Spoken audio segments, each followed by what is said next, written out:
teman-teman semuanya, perkenalkan nama saya Dionisia Amus. Pada kesempatan kali ini saya ingin menjelaskan mengenai salah seorang filsuf, sosiolog, dan antropolog terkemuka dari Prancis, yaitu Pierre Bourdieu. Pierre Bourdieu lahir pada tanggal 1 Agustus 1930 di Dinguin, Prancis. Pierre Bourdieu lahir dari keluarga kelas menengah. Ayahnya bernama Albert Bourdieu dan ibunya bernama Naomi Duhay. Pierre Bourdieu meninggal akibat penyakit kanker paru-paru yang dideritanya. Dia meninggal pada tanggal 23 Januari 2002 di Paris pada usia 71 tahun. Pierre Bourdieu menempuh pendidikan sekolah menengah atasnya di Lycée Louis Grand dan tamat pada tahun 1951. Setelah itu dia melanjutkan kuliah jurusan filsafat di École Normale Supérieure dan tamat pada tahun 1955. Pierre Bourdieu memulai awal karir akademisnya dengan mengajar di Lycée de Moulins selama 1 tahun dan menjalankan tugas militer di Algiers, mengajar di Facultas de Lettres di Algiers, dan bekerja sebagai asisten Raymond Aron di Paris pada tahun 1960. Dan selanjutnya ia mengajar di Universitas Lille dan Universitas Paris. Selanjutnya, teori atau pemikiran Pierre Bourdieu.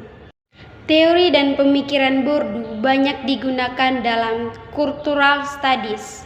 Yang pertama, teori habitus. Habitus adalah pengetahuan praktis dari agen yang menjelaskan tentang bagaimana cara melakukan sesuatu, merespon situasi, dan mengetahui apa yang akan terjadi.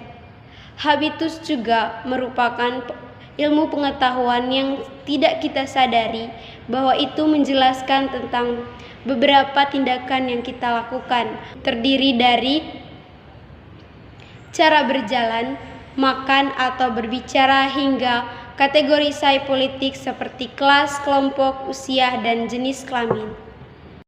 Yang kedua, teori modal. Modal merupakan kekayaan yang dimiliki oleh individu atau kelompok guna untuk kepentingan individu tersebut. Dalam pemikirannya, Bourdieu mengemukakan 4 jenis modal. Yang pertama, modal simbolik, modal ekonomi, modal kultural, dan modal sosial. Modal ekonomi adalah kekayaan yang kita miliki dalam menunjang kebutuhan ekonomi kita. Contohnya adalah uang. Ketika kita memiliki uang, kita bisa membeli apapun untuk memenuhi kebutuhan kita. Yang kedua, modal kultural. Modal kultural berupa skill atau kemampuan yang kita miliki. Jika kita tidak memiliki modal ekonomi atau uang, kita bisa menggunakan skill tersebut untuk mendapatkan uang. Dan yang berikutnya, modal sosial. Ketika kita tidak mempunyai skill, setidaknya kita mempunyai relasi dengan orang-orang tertentu. Misalnya kita memiliki hubungan akrab dengan pejabat atau presiden dan kita bisa meminta pekerjaan dari mereka. Modal simbolik adalah modal yang tertinggi dan untuk mendapatkan modal simbolik itu tidak mudah. Contoh modal simbolik yaitu berupa ijazah ataupun sertifikat-sertifikat yang bisa kita dapatkan dari pengetahuan yang kita miliki. Dengan adanya modal simbolik, kita bisa mendapatkan pekerjaan dan menghasilkan uang. Dengan modal simbolik juga, modal yang lain juga bisa kita dapatkan. Contohnya, ketika kita memiliki ijazah, kita dapat melamar pekerjaan di suatu tempat kerja. Dan jika kita diterima oleh tempat itu, maka kita bisa mendapatkan modal ekonomi berupa uang dan modal kultural berupa relasi dengan orang-orang di sekitar tempat kita bekerja.